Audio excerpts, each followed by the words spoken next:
Welcome to Masters of Self University podcast, your highest source of sacred truths and universal wisdom.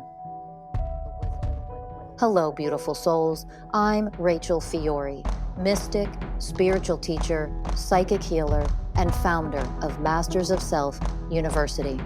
Join our journey of soul transformation as we deep dive into this latest episode.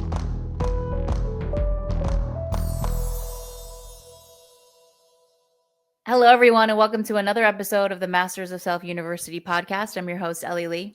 And I'm your host, Danny Morley. And today we're going to be talking about how Ellie and I used to show up in our relationship.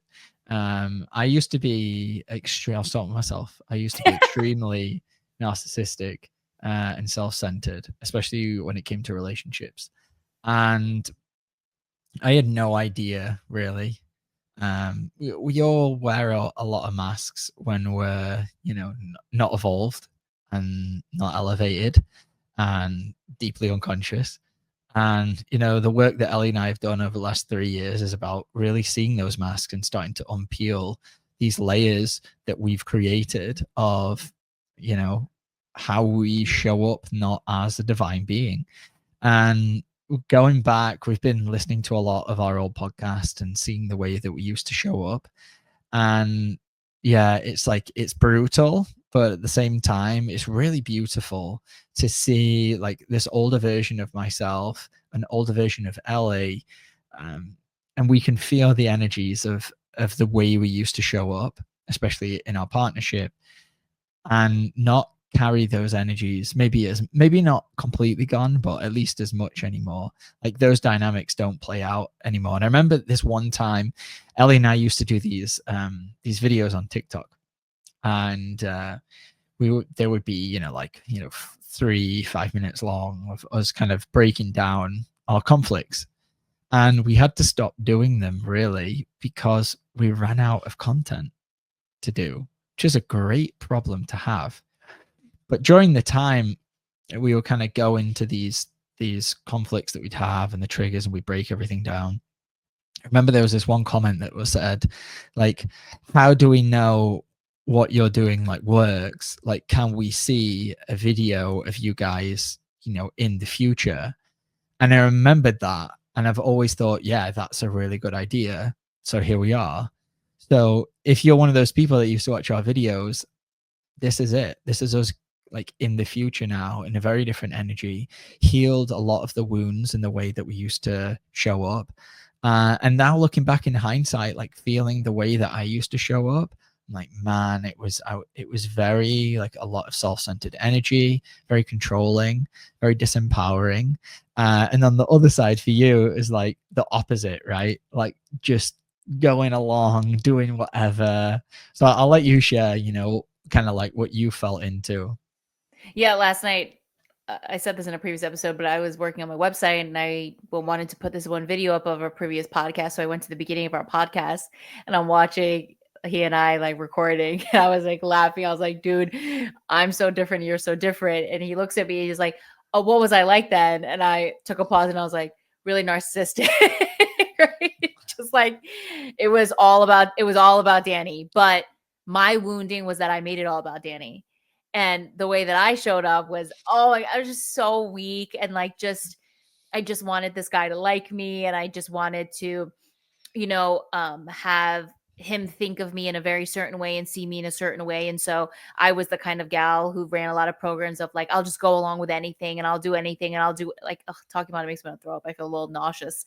But I was just so like, I'll do whatever, like just to be cool and like just to be looked at in this way, just to be seen at this way. And I remember one of the biggest shifting conversations actually early on in our relationship. I think even maybe it happened when we were together, but it was, you never ask me about me and it's always about you. That's what I said to him.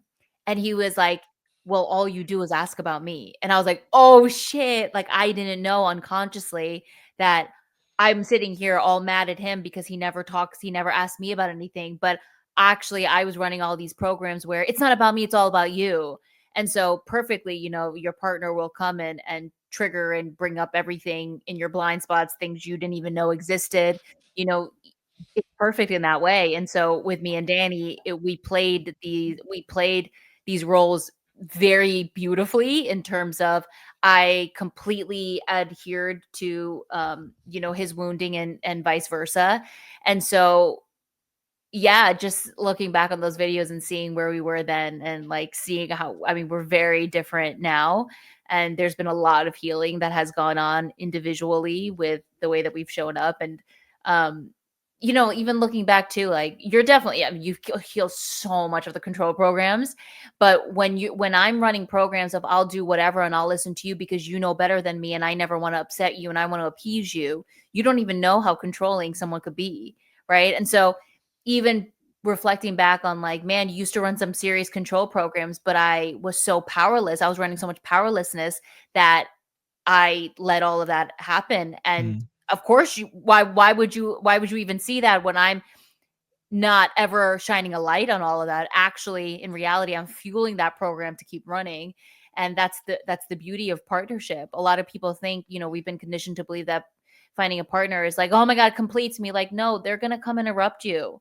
And you got to strap in and get ready for that because holy shit, the things that you will see, there's been a lot of times where I've seen a lot of ugly programs in me while being with you and just being like, wow, I didn't know that I ran those and I didn't know that I showed up like that. And it's a slice of humble pie. And then it's time to go to work because I don't want to be like that. And I don't want to, be like this powerless, weak girl who needs a man to love me. It's like, so yeah. Yeah. And like at the root of control programs, it's the same frequency. Yeah, right. It's powerlessness. Yeah. So underneath the control is the powerlessness. I have to control because I don't have any power, right? Is that's what's running within me. And then obviously it's the same thing in Ellie, but just showing up in the same side. What was the saying Rachel always says? Same side of the coin. Same side of the coin. Different side of the different coin. sides of the same coin. Different sides of the same coin. There you go. Yeah. So it's like it's the same frequency. It's just opposite ends of the spectrum. Right. So on one end of the spectrum, you've got, well, I've got to take control because I don't have any power. And on the other end of the spectrum is, well, I don't have any power. So you do everything for me kind of thing. Or you make all the decisions and you tell me what to do and I'm just follow along. And obviously I've shown up like that in a lot of actually my friendships growing up, is like playing the role that, that you did at the beginning of our relationship. And it's funny because as you were talking, it's like at that period of my life, my programs really, really, really wanted what it was that you were offering. So on a program level, there's all of this match, this like vibrational match where like, I want to show up this particular way in this like superior controlling way. And I want a partner who is going to ask me all the questions and, be the space for everything that I want to share. But then on a soul level is what I actually need of someone who's going to check me in all of that, right? And be like, no, I'm not here to, just go along with all of your programming. And this is what a true soulmate actually is like, we think that the soulmate is somebody who makes us feel full, but actually it's the opposite. It's like to shine the light on where you're not so that you can both grow into being the true, like, divine soul that we're meant to be. And I truly feel like that has been and is our relationship. But that doesn't mean at the beginning it was like, oh, we are these just like fully, enlightened, integrated beings. Like, we're not even that yet. We've got a long way to go on this path. But when we met, there was all of these, these different weird energy exchanges that we didn't even know are happening. And there's still ones which play out, obviously, and they come up. But I feel that you and I are in a completely different place now than when we even used to make those videos like 2 years ago or a year ago. When I think that was 2 years ago. And I mean, the proof is in the pudding. You can go back and if you're really walking this path and you're feeling into the different energies, you can feel the way that we would exchange, the way that we would share on podcasts. I wouldn't listen as much. I wouldn't ask questions. And Ellie would just ask all of the questions. And even that, which I know is something that we've gone into, even that was a program, right? Oh yeah. It was always I'm nothing, you're everything. And the deeper programming is, if I make it all about you, then you'll like me. If I make it all about you, then you'll think that I really care, and like I think you're this and think you're that.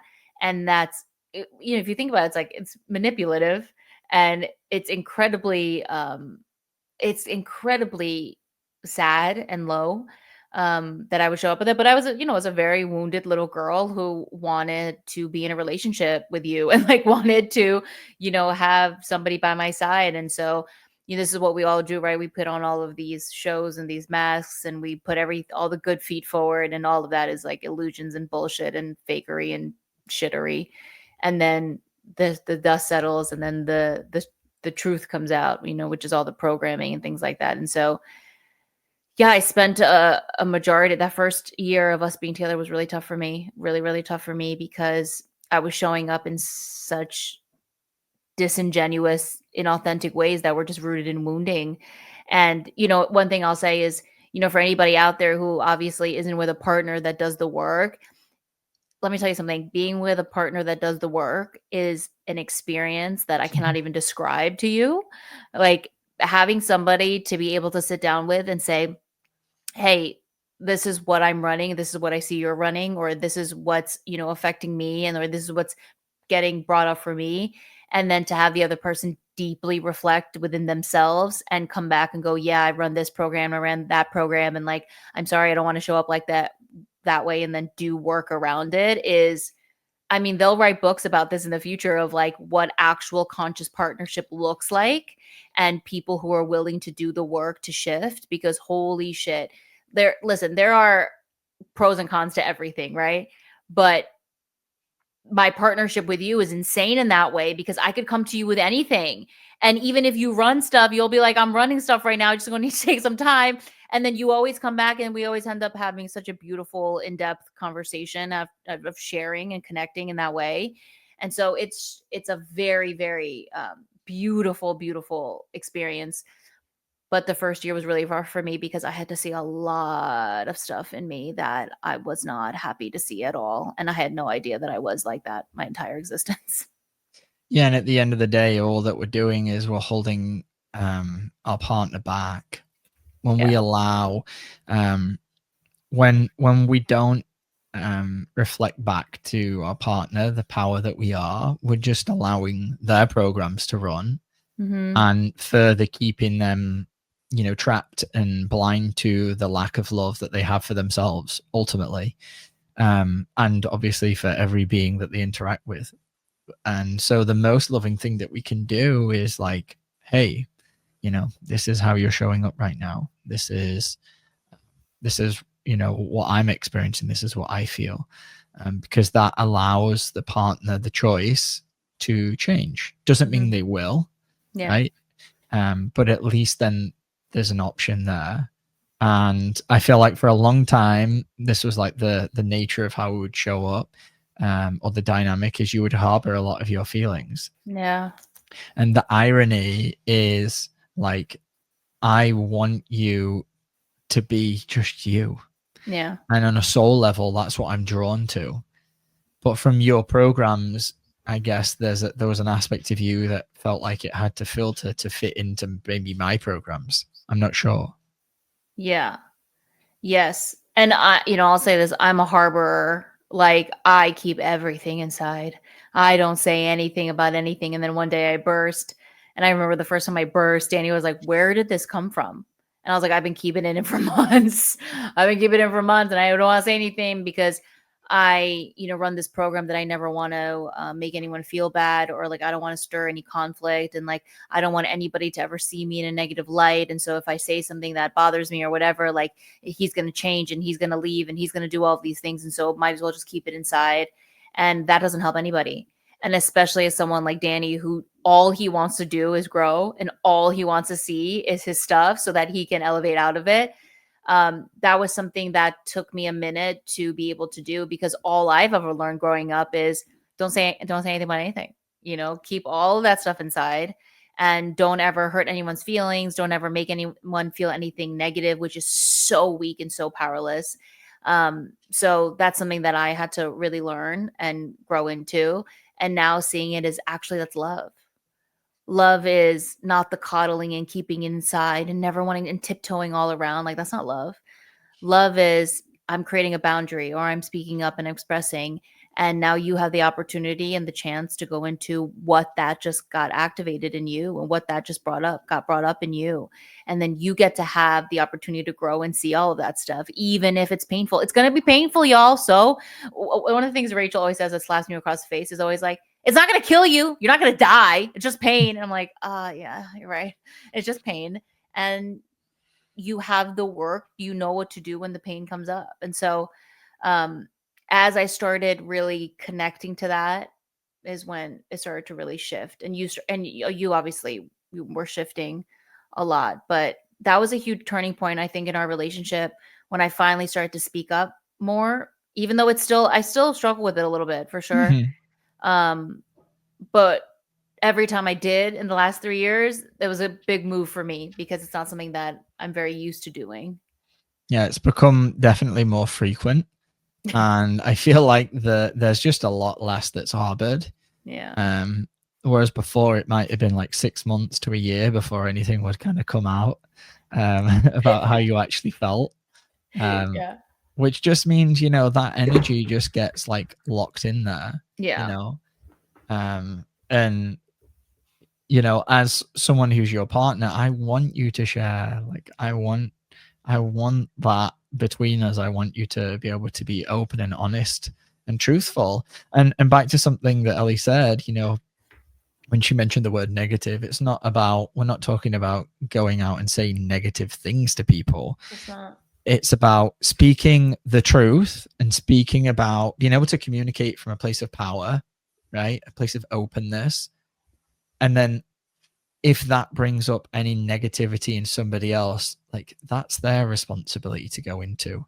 It's not that we're saying negative things to each other, quite the opposite. Obviously that's projection and that's our own stuff that we have to work through, but not running the programs of fear or worry or insecurity about, if I speak up about how I'm really feeling right now, how are they going to take it? Right? If I'm sharing with my partner, like, oh, this thing really impacted me and this is what it made me feel, that's very different from saying, hey, you said this and you're a piece of shit. Yeah. That's not the same thing, and that's not what we're speaking about. But about, hey, like I just want to share with you this thing that came up for me today from what you said. I'm not blaming you. I'm not saying that this was wrong, but when you said this thing, this is what came up, and this is, what I'm working through. And ultimately, like, what the work builds is a level of self-autonomy. It's like this deep level of independence, which what that allows for is the lack of projection onto each other. Is when we do the work individually on ourselves and we become a individual, sovereign, empowered being, we're now not less worried about what our partner or anyone else for that matter is thinking about us. And so what that means is we don't change who we are to fit somebody else's narrative. And that's obviously how we showed up a lot, is changing. And again, this is more Ellie changing her narrative to fit what it is that, and I do this in my own way, obviously. This comes out in me in like the people pleasing and trying to make Ellie happy, because if Ellie's happy, then she's not going to leave. And if she doesn't leave, then I'm going to be okay. That's how I would do it, in a very different way. So, but for her, for you, obviously, Elle, it's, you shut everything down. And when there's an aspect to this when we're really like elevating, this is something that I've had to really, sit with, is like the way that I've interacted in all my other relationships was definitely from a place of codependence and neediness. And what that means is, on a like an energetic level, I've got to be willing to be in a partnership where I can be completely sovereign and independent. And to do that, that means I have to be willing to let go of the neediness for my partner to show up in a certain way.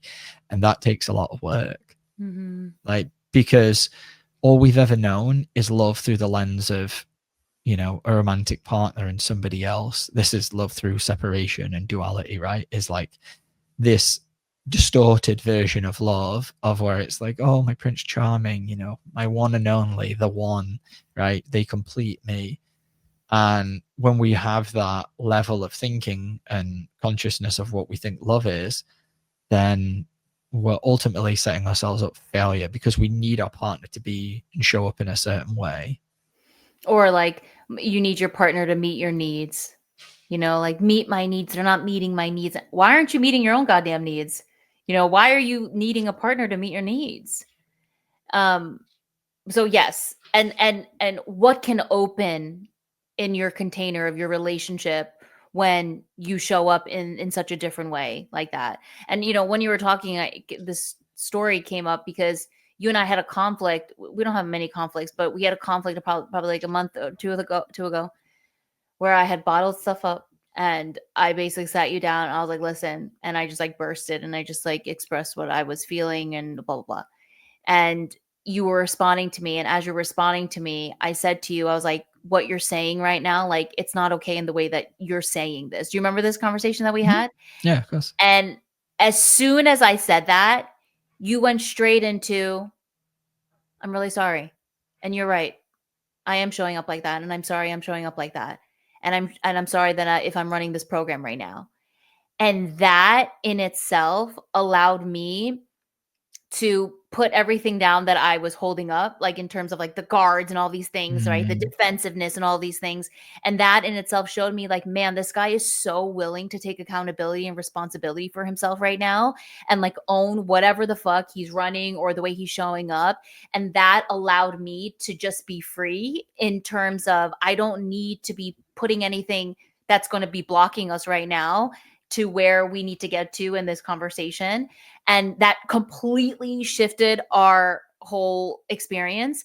And then we ended that like being much closer than we were right before we started that conversation. And that's the magic of when you take responsibility over your stuff. That's the magic of what can happen between you and your partner when you're so willing to own it and you're so willing to be absolutely, you're right. I was just running that and I'm really sorry for that. And that's something that I'll work on. Holy shit. That to me, I was like, wow, that was great. And then that allowed me to just show up like me too and see what I was running while we were in that conversation. And so I just want to say that was like chef's kiss, because that's the beauty of when we start doing the inner work on ourselves, truly. I went into the control. Yeah, you went into control. Went into the control. I had to get Ellie to look at this one thing which I could see. Yeah. And obviously and this is like part of the slippery edge, the double-sided blade of when you're a coach in this work, and then so is your partner. It's really easy to bring all of that into your partnership and slip into an unconscious level of coaching. Yeah, of like, oh, because I could see something that was there, but why did I need Ellie to see it? Right. And so I was in this place of, I need you to see this thing that I can see, so that you stop doing this thing that I don't want you to do. Instead of, Danny, she's a sovereign being. Let her shine the mirror when you need to. Why are you trying to get her to look at this one thing right now? Because if she sees this one thing, then you think, and this is what the programs say, right? Then all this that we're arguing or, having conflict over will completely dissolve. When really, Danny, it's the energy that you're showing up in that's creating the conflict in the first place. So as soon as you said that, I was like, you're right, I am in that very energy, which I'm trying. So it's like, just come back to yourself. And to come back to where we started, I would have not shown up that way 3 years ago or 2 years ago. Hell no. I would have probably got very defensive, Yeah. and I maybe would have got there after a while. Yeah. But over the course of the last couple of years of doing this work, it's allowed me to shift way quicker when somebody goes, hey, you're in this energy. And instead of me taking it so personally and getting defensive, which is a very natural, unconscious way to respond when somebody calls you out when you're not doing the work. But when you are doing the work, when that defensiveness comes up, that's obviously another program, right? And so... Yep. And you know, an older version of me, when you were running this program, would have gone really quiet, would have gone really small. I would have shut down. I wouldn't say shit. Right. I'd be like, all right, well, clearly he's in the right. He knows better. He knows better. Yeah. You know, I don't know anything, so I'll just shut the fuck up. Right. And this time around, it was like, hold up, what the fuck? Like, what you're coming at me right now is not okay. And then it was me stepping into my power, and also you by owning your shit, which is so powerful. And then where we got to was magic. And this is what I meant by earlier when I said, when we don't choose to show up powerfully, we're just holding our partner back from achieving more love for themselves and every other being. Because by you going, let me step into my power right now and really, you know, shine the mirror and say, hey, you're in this energy and that's not okay. This is what it's making me feel. That gives me the choice. Do I want to then rebuttal and defend and run all my unconscious shit? Or do I want to take ownership? And when that happens, that allows me to realize, oh, what the hell I'm in. But then that isn't a necessity for a relationship, right? Because then that's, well, I just need, and I've seen this in clients as well, is people needing and wanting other people to call them out when they're running programs. Yeah. Right. And that in of itself can be, and often is, a program of like, oh, well, you just need to tell me when I'm running a program. Right. No. This is self-awareness. Yes. But as a couple, yeah, we can, and friends, obviously we can reflect that. But there's a difference between, you know, wanting or needing that to happen versus like, oh, you know, it would be nice if you could reflect that back to me if I am in that energy, because I don't want to be like that. Yeah, beautifully said. Yeah, the needing to tell me what I'm running and like is a program in itself. Yeah, so there's a lack of willingness there to look at oneself and a dependence on somebody else to call them out, and that doesn't mean that shouldn't happen. Right, not black or white. Right, not black and white. But if both can, you know, happen in one container, where it's like, okay, well, I take sovereignty for me, and this is where me and Ellie are. I take sovereignty for my own self. Ellie does for her, and if one of us is running a program and it's affecting the other person, that's then the place that maybe we need to sit down and have a conversation about what energy exchange is happening. And sometimes it's just, I just need to do me and detach and let them do them. Yeah. And that, again, that is something that I could not do 3 years ago. Yeah. And I'm getting better with something that I'm still actively working on is Danny has a really good knack for just when it's done, it's done. Like when the conversations, or if there's conflict or whatever, he doesn't harbor anything. He doesn't hold on to anything. I'm still working on a wound where I still hold on for like hours after I should have like completely detached and let go. That's something that I'm really working on. And I'm when I feel into it, it's like, it's just how much I've spent of my life holding on to stuff because I couldn't process anything with how much, you know, it was like me and my mom stuff and like on the everyday basis. And so all I ever learned to do growing up was to just stay in something for a long time and just like hold onto grudges and hold, because there was never any processing, there was never any like conversations, there were never any talks about anything that I experienced. And so over time, that's what I started doing, and I started really seeing it in this relationship of like, it's not that easy for me to just like be like, okay, process it, move on. It's like I still hold on. And so I'm getting a little better at it, but it's still something that I'm actively working on. And so this is just to say, like, everybody, like, we're not a perfect package in any way. Like, we're still very much growing and evolving and learning along the way. But the past, 2.5 years that you and I have been together, holy shit, like, we've definitely, I'm almost 3, actually, almost 3 years. Like, it's been such a vast different of growth. When I reflect on a lot of my past relationships, I was with my last partner for 4 years and we didn't grow. I remember I asked my last partner, probably around like year 2.5, I was like, hey, so like, I don't think we're growing. And I don't think that, we're getting anywhere. I don't feel like we've moved from where we first started. And he always used to gaslight me, and he used to be like, I don't understand what you think a relationship is. Like, this is what it is. Like, what do you expect? And I'd be like, oh, okay. I guess I'm like, I shouldn't be asking for this. Like, I shouldn't, this is normal. Right. Then that's gaslighting at its purest. But and then being in this relationship where it's like constant growth and constantly, on an everyday basis, truly. And so I'm just really grateful for that. And anybody out there who's like, I want that, it's like, all right, strap in, do the work. Because if you truly want a relationship where your partner is doing the inner work, you have to be ready for all that's going to bring, and that you're going to see inside of you. It's not some fairy tale bullshit. Okay. Throw all of that stuff out. Like, you got to be amping your game for yourself on a daily basis if you're going to have somebody who's playing in that field with you, because it ain't no joke. Yeah, it's beautiful. Yeah. And there is parts of me, I had a big epiphany around this the other day. Like, I'll get triggered all the time into small little things that go into like blame. One that came up just this morning. Ellie and I are taking the dogs on a walk, and she threw the ball. Is it when yeah, that's when we were. She threw the ball, and it was we were about to go around a corner. So we have 3 dogs. We always take at least 2, sometimes 3 balls to throw for them.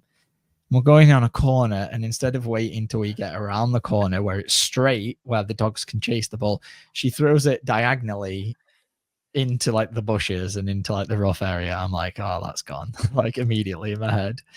And then just this incessant like blame program was just coming like again and again, and I'm like doing my best to like work through it in real time. Yeah. And this epiphany I had with like blame the other day, it was all around like my mother, and it's like there's still this part of me that internally like blames her for everything that's bad in my life, because when I was young, she remarried.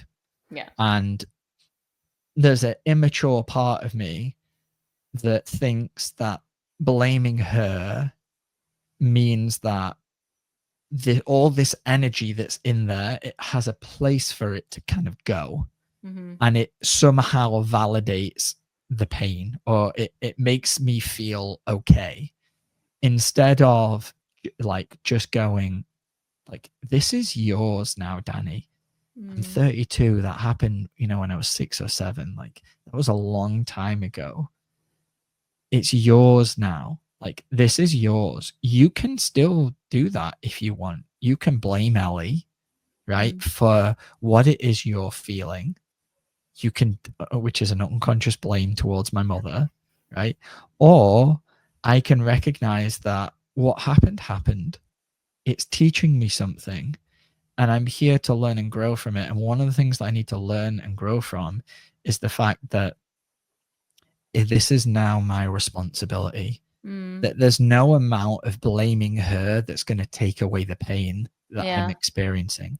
Right. There's nothing that I can do in terms of projecting onto another person that's going to make this pain go away. Mm-hmm. And in essence, that's what I want. I want this pain to go away. So what do? Is I just blame, it's their fault.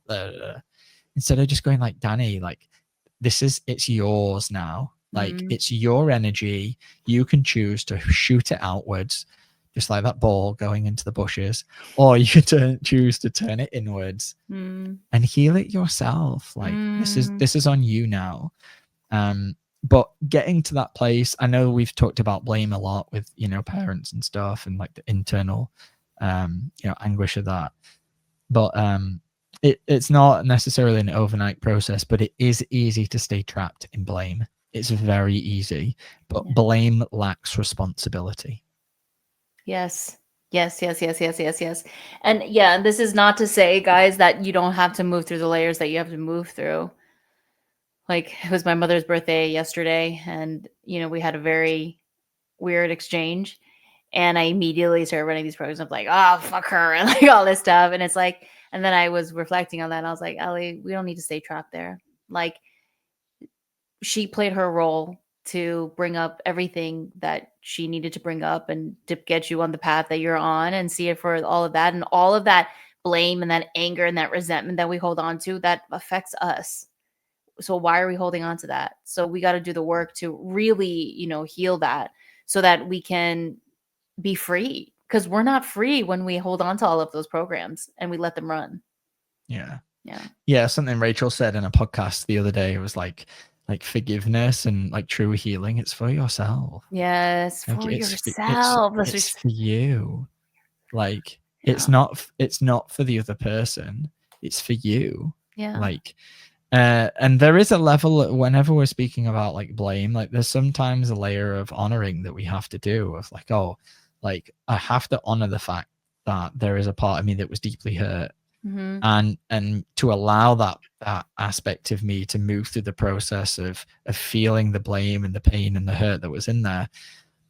But no, we don't have to get trapped in it. It's a very dark disempowered place to be. Like, if I can take radical responsibility for what I'm feeling and experiencing, ultimately that's what's going to set me free. And I'll bring it back to relationships. When I start, you know, doing that and stop blaming you for tiny little things that show up in my reality, right? That maybe something didn't happen that was perfect. Oh, I can feel there's another layer here of like something to do with me doing something wrong and probably being blamed for something that now I want to, you know, do that to you or whatever. But if I just allow those programs to keep running in our relationship, like that's just going to create more and more separation, more and more like not love between us. And so those aspects always need to be looked at. And I never want to hold on to stupid energy like that. I'm like, oh my God, this is so stupid right now.